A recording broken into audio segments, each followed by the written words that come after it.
mostly commercial. And on Capitol Hill, Chief Strategist and Communications Director for the Republican National Committee, Sean Spicer. Sean, how's it looking?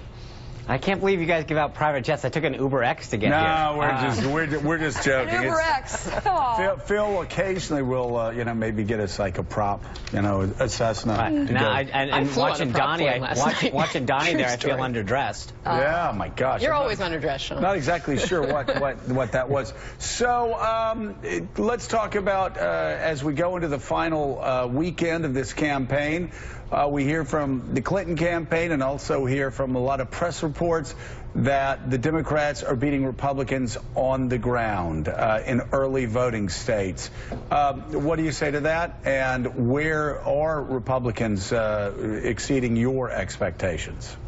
Well, Democrats traditionally win early votes, so that's no surprise. And I think where they're not telling you the entire context is that in every one of these states, they're not doing as well as they have done, and we're doing better than we have. If you take a state like North Carolina, they should be up by about 100,000 votes more than they are right now. They went into the 2012 election up by 355,000 votes and still lost North Carolina. They now are 100,000 votes shy of where they were in 2012. If you look at those key counties and must-win states like Ohio and Florida, they're down on their 2012 numbers. So let me stop you there. There. So you're saying that right now, and these are official numbers, you're saying right now the Democrats are 100,000 shy of where they were 4 years ago in North Carolina? Yes. Okay, what about Nevada? In Nevada, we've seen over 23,000 more Republicans turn in their ballot than they did in 2012. And in those key areas, again, you're seeing Democrats not live up to the 2012 numbers. So it's not just one or two states. It's literally go through each one of those battleground states.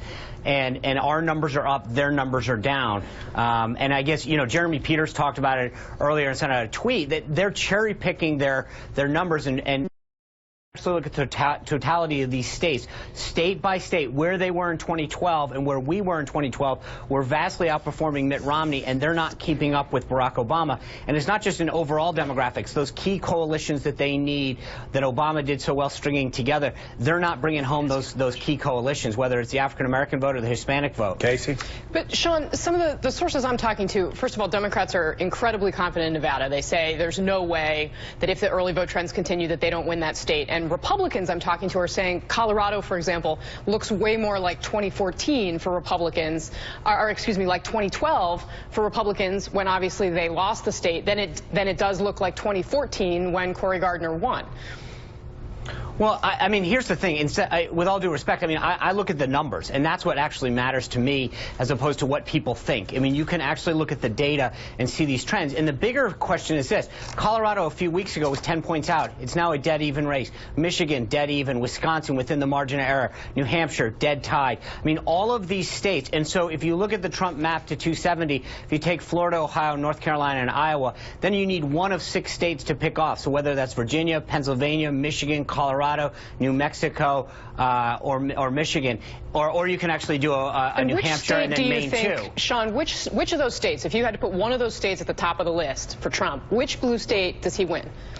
I like where we are in Michigan right now, and I think Virginia's closing as well. But again, I think we have 4 days to go, and if you look at where we are, and frankly where they are, so for all of the talk about the Democrats, not only where they're spending their time but their money, they're seeing a very similar map, Casey. I mean, they're spending they put the president in North Carolina because they're very concerned about turnout there. They're putting their money in Colorado, Wisconsin, and Michigan, and Priority USA doubled down in the last couple of days because, again, they're seeing that. But what we're doing is getting our team around in those states, and then as each day comes in and we see more and more data, we'll spend more and more time in the states that we think we can pick off. But we got 4 days and 6 states that continue to trend our way. Hey, Sean, you talk a tally here. You talk about the data. Our Target Smart file, the information that we get just from yesterday, shows that in Nevada, you're being outpaced as far as registration by Democrats, 42% to 37%. In Michigan, which you just talked about, it's like 38.5% to 36%. So if you are getting outpaced just on the early voting registration by party affiliation, how do you make that up on Tuesday? What is the get out the vote operation on the day of Election Day to try to make up that ground? Because it's some ground. Well, again, there's a big difference between registration and voting. And I think that Democrats have gone out there and in a lot of cases, frankly, done a good job of getting people to register. What we've done is gotten people to vote. And we have a much higher, 72% of newly registered Republicans actually turn out. So we've made sure that we take those low propensity voters, get them to the polls, and in the cases where they haven't voted early, ensure that we have a very robust get out the vote effort, that we're tracking every single one of those voters, whether they're a high propensity voter that has a tradition of voting or they're a newly registered voter. But to your point, we have a very robust program in each one of these states to make sure that the get out the vote effort is getting all of our key folks out there. All right, Sean, thank you so much. Thank you, Sean.